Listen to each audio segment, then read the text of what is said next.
Hoy en Código 84 asistimos a la primera edición de Ideas for Málaga, que reunió en nuestra capital a 10 jóvenes ponentes, concretamente en la Cofradía de Estudiantes.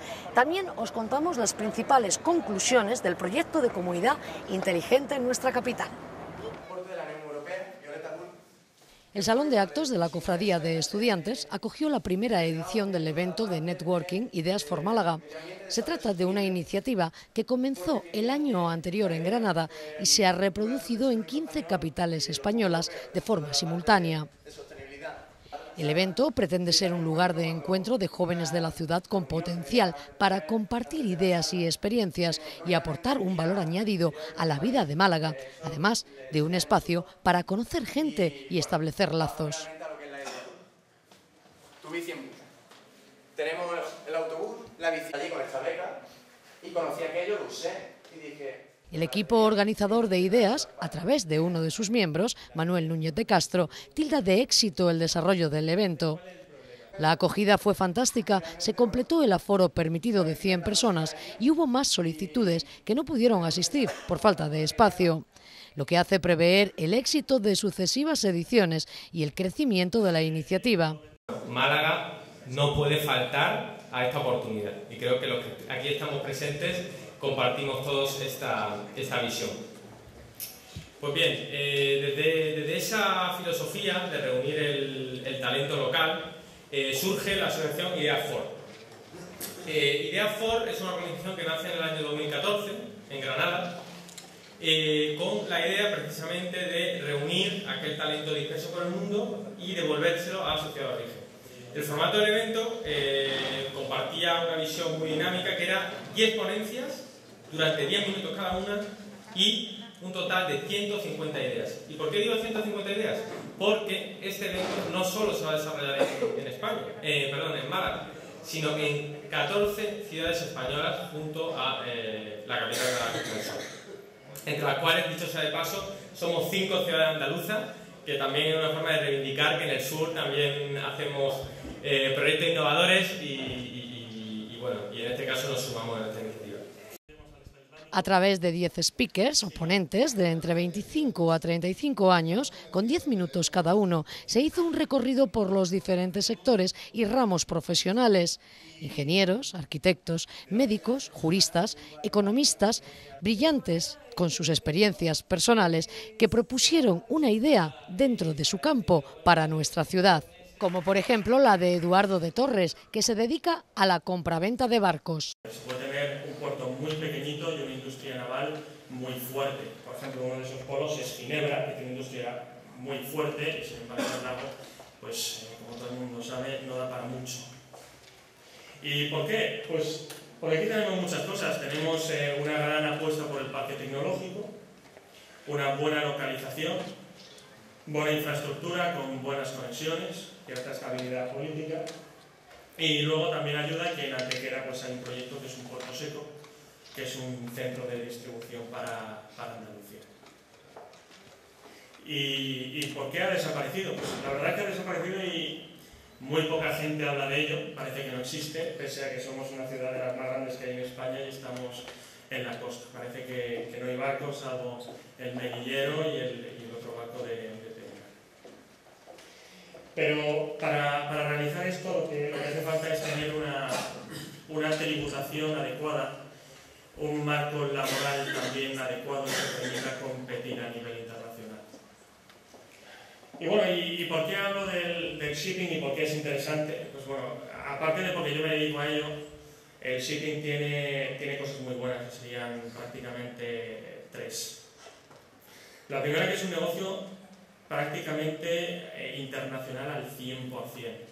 Os puedo decir que en muy raras ocasiones hacemos un negocio con 2 españoles. ¿Vale? Eso, desde la botadura de un barco hasta que muere y se desguaza, el barco está intentando conseguir cargas y trabaja para clientes de todos los rincones del mundo. Cuando digo de todos, es de todos. Y eso tiene un potencial de crecimiento enorme, porque desde el minuto 1 el desarrollo no tiene límites, es todo el océano y hasta donde el barco sea capaz de llegar. Luego, la importancia del shipping como sector estratégico es también un aspecto a mencionar aquí, y es muy importante porque al ser internacional, la idea es que la exposición a la economía local es prácticamente cero. Es decir, que España vaya bien o vaya mal no afecta a la rentabilidad de una nación. Sí afecta, porque bueno, al final si Repsol o Cepsa tienen menos necesidades, pues quieras o no se ve, ¿no? Pero es ínfima, es ínfima. Luego, difícilmente grandes economías son capaces de arrastrar el fletamento. Algunos países como Estados Unidos o China, pues sí son capaces de afectarlo, pero no de una forma relevante. Y bueno, ¿qué es lo que vengo a decir aquí? Lo que vengo a decir aquí es que es una industria importantísima. No solo es hacer barcos, sino también hay un montón de industrias derivadas que dan servicio al fletamento, asesorías jurídicas, contables, financieras, servicios bancarios, ingenieros, empresas de telecomunicación y mantenimiento y de tecnología en general, porque al final son activos que son estrepitosamente caros y hace falta un montón de know-how para asegurarse de que funcionen correctamente. Y bueno, mi idea es sembrar esta idea de la importancia del shipping, como en otros países europeos se ha sido capaz de hacer. Actualmente los principales países que se dedican a esto pues es Alemania, Dinamarca, Noruega, Italia o incluso Grecia. Y bueno, muchos me preguntaréis ¿y por qué no se hace? Pues bueno, la razón es que es una empresa que está un poco, es una empresa que está un poco abandonada y sería un proyecto que, bueno, en cierto modo ha quedado a la sombra de otras prioridades como ha sido la construcción o como ha sido el turismo. Y bueno, hasta aquí hemos llegado, ese era el gran resumen de esta idea. Podríamos entrar en detalles técnicos, pero bueno, no creo que sea el objeto tampoco de esta pequeña exposición. El campo sanitario también estuvo representado por Cinta Ráez, una neurocirujana que sueña con implantar un centro de alta cualificación en Málaga. Además, Málaga, pues como está todo el mundo comentando, tiene un enorme potencial y una enorme área de influencia que puede ser pues, en torno a 1.700.000 habitantes más 1 millón de población flotante. Podríamos decir también que hay un sector de población de alta capacidad adquisitiva y de elevada exigencia. Y bueno, existen algunas limitaciones por parte del sector público para proporcionar en algunas ocasiones esta asistencia médica. Y con todo esto podríamos decir que nuestra población diana no va a ser solo la población de Málaga, sino que podría tratarse también de toda la comunidad de Andalucía, ya refiriéndonos a un área de influencia de unos 8 millones de habitantes. Por tanto, a modo de resumen, en definitiva, sería un centro de alta cualificación, con alta especialización y subespecialización, en el que la tecnología pues, será la base y existirá un equipo multidisciplinar para ese diagnóstico y tratamiento con esa enfermedad puntera. En fin, en definitiva, esta era una idea concreta un poco para un proyecto, pero existen muchísimas ideas que se pueden llevar a cabo en la ciudad de Málaga y sobre todo pues, hay que tener en cuenta que la medicina malagueña es muy buena, y no solo malagueña, sino a nivel español. Yo que he estado en varios sitios lo puedo decir y vamos, una anécdota, hablaba una vez con una compañera que decía, cuando estaba en la Universidad de Nueva York, y decía, bueno, pero tú cuando vienes aquí, vienes a aprender, tú querrás quedarte aquí, ¿no? Porque aquí la medicina es mejor. Y yo le decía, no te equivoques, la medicina aquí no es mejor. Tiene cosas mejores, tiene cosas peores. Y hay muchas cosas que se pueden aprender, pero al final te das cuenta de que la medicina en España es prácticamente igual de buena y hay muchas cosas que todavía se pueden hacer. Muchas gracias. Los proyectos solidarios llegaron de la mano de la abogada Rosana Aragón, que apuesta por sacar lo mejor de nosotros mismos para mejorar la calidad de vida de los demás a través de una plataforma ciudadana. Entonces, lo que yo sugeriría como idea para Málaga, y digo sugerir porque igual que Manuel, que también me lo has quitado de la boca, no me siento nadie para proponer ideas.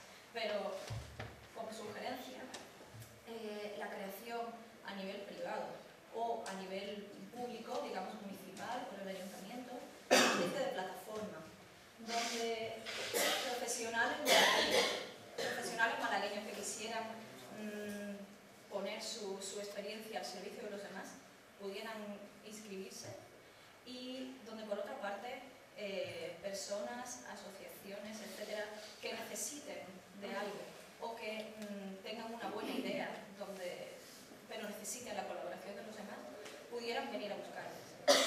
Dentro de esta plataforma un equipo de personas podría seleccionar digamos, el equipo perfecto, la pareja perfecta, la media naranja de cada grupo de profesionales con cada proyecto en el interés de la ciudad, y facilitar que todos colaborásemos, sin tener que dejar de lado nuestra vida diaria, sin tener que dedicar nuestra vida entera a esto, pero que todos pudiéramos poner un granito de arena. A destacar también la propuesta de Manuel Vergara, abogado junior en Turquía, que nos propone crear un observatorio de los derechos humanos. Es establecer aquí un observatorio de derechos humanos para el sur de Europa y el norte de África. ¿Qué sería esto? Para empezar, es la pregunta, yo me acuerdo cuando me dijeron, tienes que dar una idea para Málaga. ¿Quién soy yo para dar una idea para Málaga? No es algo que se me ocurra cualquier día. O que... Málaga es una ciudad estupenda. Y es realmente fascinante ver cómo cada vez que volvía 5, 6, 7 meses más tarde, Semana Santa, Navidad y Feria normalmente, la ciudad mejoraba, pero mejoraba muchísimo, mejoraba mucho más que cualquier otra ciudad de España. Volvías a Madrid y la ciudad parecía cada vez más triste, más gris, más sucia. Volvías a Málaga y te encontrabas una zona del centro rehabilitada, una nueva oferta cultural, muchísimos museos, más turismo, más ocio, una ciudad más bonita, en fin, es realmente una ciudad estimulante y fascinante. En ese sentido era difícil sacar una idea, pero me di cuenta que el enclave geográfico de Málaga aporta unas posibilidades que no tenemos en cuenta. Siempre nos miramos muchas veces parece que nos comparan con la nueva Barcelona, ¿no? Y miramos a Barcelona en el sentido del turismo. Y bueno, está muy bien que sigamos desarrollando el turismo porque es un motor económico de la ciudad, pero ¿qué tal si miramos a otras ciudades como Ginebra, La Haya, Nueva York? Y no digo Nueva York porque diga de empezar a construir rascacielos y montar un Bronx en Campanilla, ni tampoco La Haya porque quiera legalizar la marihuana, ni tampoco Ginebra porque una cena te pueda costar 50 euros, pero sí porque son ciudades internacionales que efectivamente han traído un montón de talento en el campo de las relaciones internacionales, derecho internacional público y derechos humanos. Qué bueno sería aprovechar el enclave geográfico, esa conexión con las culturas del norte de África, para hacer que Málaga sea un punto estratégico en la observación del desarrollo de los derechos humanos, tanto en el sur de Europa como en el norte de África. Muchas veces la gente piensa que en España los derechos humanos están completamente... me quedan un minuto, dos, ¿no? Bueno, sí, se me está acabando. Pero voy a ser más breve. Muchas veces la gente piensa, bueno, en España los derechos humanos están cubiertos porque efectivamente cuando piensas en imágenes que hemos visto de la presentación de mi compañero Antonio, efectivamente en África las cosas están mucho peor. ¿En qué África? ¿En qué país? ¿En qué región? La pregunta es mucho más compleja. Pero si la división clásica de derechos humanos, que normalmente es la de derechos civiles y políticos, que es la que el Estado no tiene que agredirte en tu derecho a la vida, tu libertad de expresión, existe esa otra gran familia de derechos económicos, culturales y sociales, que es la que tenemos que desarrollar mucho más en el sur de Europa. Es interesante que hubiera una institución sólida, fuerte, técnica, independiente, imparcial, que pudiera proveer una fuente de información para conocer realmente qué sucede en vulneración de derechos humanos, iniciar procesos de defensa en organismos nacionales e internacionales y, sobre todo, conocer mucho mejor qué está pasando al otro lado del estrecho de Gibraltar, ¿verdad? Tenemos problemas con la migración, problemas con las oleadas de refugiados, y hasta ahora Málaga parece que ha hecho honor a su nombre y al lema que aparece en su escudo, muy hospitalaria ciudad de Málaga. Quizás venga nuestra cultura, pero también es cierto que no debemos de dejarnos la suerte de que somos una cultura muy hospitalaria, y también fundamentarla en conocimiento y en hechos, en saber un poco más cómo son nuestros vecinos, para no desarrollar xenofobia, racismo, incomprensión, y que efectivamente la población migrante y los problemas que pasan muy cerca de nosotros se tengan en cuenta, se comprendan y se perciban con una cierta empatía. La actividad de este observatorio podría ser la redacción de informes, como decía, fuente de información imparcial e independiente, denunciar vulneraciones de derechos humanos ante jurisdicción ordinaria internacional, concienciación social, educación en derechos humanos. A esto me refería, que Málaga y sus habitantes, el sur de España en general, tengan la oportunidad de contar con un organismo, no sé de qué naturaleza, más allá de que intente ser independiente e imparcial, pero que efectivamente pueda proveer de una serie de programas para conocer nuestro entorno mucho mejor de lo que hacemos hasta ahora. Se podrían incluir actividades como capacitación de líderes, funcionarios públicos del norte de África, en fin, aprovechar un poco el talento que nosotros tenemos, también beneficiarnos del aprendizaje de nuestros vecinos. ¿Qué aporta entonces esto a Málaga? Acceso a la información veraz y de primera mano de lo que sucede en nuestro entorno, formación a la población local en derechos humanos, mejorar la convivencia entre la población local y la población inmigrante, reforzar a Málaga como ciudad internacional más allá del turismo y dar oportunidades a los universitarios para familiarizarse con el trabajo en el terreno del derecho internacional y los derechos humanos. Una interesante experiencia de algo más de 2 horas que sirvió para plantear las ideas y experiencias de estos jóvenes que, aunque lejos de su tierra, trabajan para crear propuestas que hagan crecer y evolucionar a Málaga y su provincia. El proyecto SEM to All, Zero Emission Mobility to All, el mayor proyecto demostrativo de movilidad eléctrica en España, ha llegado a su fin. Desarrollado en los últimos 4 años en la ciudad de Málaga, esta iniciativa ha evitado la emisión a la atmósfera de 330 toneladas de CO2, el consumo equivalente a 50 hogares en un año, recorriendo los vehículos participantes 4,6 millones de kilómetros. SEM to All ha servido como prueba real del funcionamiento y de aceptación por parte de los ciudadanos de la movilidad eléctrica libre de emisiones y ha permitido evaluar el impacto a nivel de emisiones contaminantes y consumo de energía dentro de una comunidad. El proyecto ha obtenido una alta valoración en las encuestas de satisfacción. Así, el 94% está satisfecho y un 97% de los encuestados dice haber igualado o superado sus expectativas iniciales. En total, se ha desplegado una flota de 200 vehículos eléctricos, 220 puntos de recarga convencional y 23 de carga rápida. Además, el 85% de los participantes ha decidido quedarse con el vehículo una vez finalizado el proyecto. El 91% piensa que ha ahorrado dinero todos los meses con su uso y, en general, dan una nota de 8,38 sobre 10 a su experiencia. Ignacio González, de Endesa, ofrecía algunas conclusiones de este estudio. El 76% de los vehículos se usan de manera habitual, a diario, y hay un 46% de vehículos que han superado la media, llegando por encima de los 12.000 kilómetros.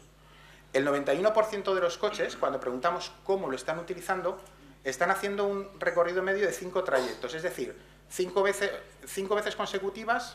Llegan a un sitio, aparcan o paran el coche y lo vuelven a coger para otro trayecto. Y estos trayectos están entre 5 y 13 kilómetros. Sin embargo, la utilización de empresas, que es esta que tenemos identificada con un 9%, lo que hace son trayectos muy cortos y múltiples. Este está muy vinculado a la utilización de las empresas. Estamos hablando de que llegan a hacer hasta 13 trayectos en el día con menos de 3,9 kilómetros. Ya digo, esta tipología, luego lo veremos, está muy vinculada a la utilización que hacen empresas. ¿Cuándo lo utilizan? Pues el 23% de los vehículos solo se usan por las mañanas y el 77% de los vehículos se usan durante todo el día. ¿Dónde? Este es un dato muy importante. Los vehículos realizan en media el 56% de los trayectos desde o hasta la base. Este ha sido un dato importante para nosotros porque eso lo que implica es que pueden utilizar el cargador cada vez que terminan un trayecto, porque están o partiendo de la base o llegando a la base, con lo cual van a poder estar utilizando el cargador que tengan en su domicilio. Solo el 15% de los vehículos solo pasa por la base en 3 de cada 10 trayectos, es decir, tenemos un 15% de vehículos que sí que hacen un uso intensivo fuera de su base o de su domicilio habitual durante todo el día. Aquí hicimos un primer análisis con todo lo que tenía que ver con cómo se movían los coches y ya empezamos a identificar tendencias.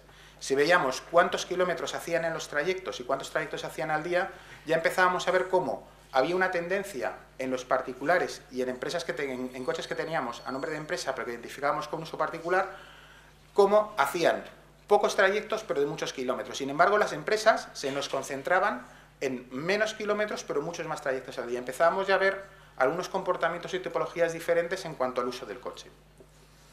Lo siguiente fue hacer el mismo ejercicio pero con la recarga convencional, viendo cómo utilizaban el cargador de su casa. Lo primero que hicimos fue analizar la curva hora y decir, oye, ¿a qué hora están utilizando el cargador? Y también encontramos directamente patrones muy diferentes de uso. Si veis, la empresa tiene un uso más constante durante todo el día, mientras que los particulares, el pico de carga se empieza a producir a partir de las 9 de la noche. Las empresas de alquiler de coches tienen un comportamiento parecido a las empresas y lo que se ve muy claramente son las flotas, como al ser coches de uso masivo durante la mañana, todos se ponen a conectar cuando acaba la jornada laboral, cuando llegan a su base a la 1 de la mañana. Ya hemos seguido avanzando en ver cómo se van produciendo estas diferencias. De hecho, dos datos en cuanto al cuánto: el 70% de los vehículos se carga en media cada 2 días, o sea, la carga completa del coche les está dando para 2 días, pero, sin embargo, en el otro extremo están un 4% de los vehículos que necesitan más de una recarga convencional al día. Son vehículos con un uso muy intensivo y necesitan cargar más de una vez. Lo más importante es que ninguno de los vehículos carga más del 55% de la batería en media. Es decir, cuando llegan a su base, llegan con batería más que suficiente para haber seguido, pero están llegando a la base y están volviéndolo a poner a cargar. ¿Cuándo lo utilizan? Los particulares, como hemos visto en las curvas, se concentran a partir de las 9 de la noche y las empresas y flotas recargan principalmente en las horas puntas. El otro dato curioso que nos ha surgido es que pensábamos que todas las cargas se hacían en la base, pero tenemos un 20% de usuarios que están realizando cargas en enchufes convencionales fuera de su base. Es decir, están llegando o a un centro comercial que tenga un cargador convencional o a casa de sus padres, al garaje. Ha habido un uso significativo de un 20% de usos en cargadores no convencionales. Desde Málaga, para continuar con el proyecto en los próximos años, el Ayuntamiento cuenta con un presupuesto inicial de 120.000 euros que se gestionarán por la Sociedad Municipal de Aparcamientos y Servicios Esmasa, como operadora. Asimismo, en las nuevas ordenanzas fiscales para 2016, ya aprobadas, se ha facilitado la máxima reducción fiscal para los vehículos eléctricos y la gratuidad en la zona azul para estos coches.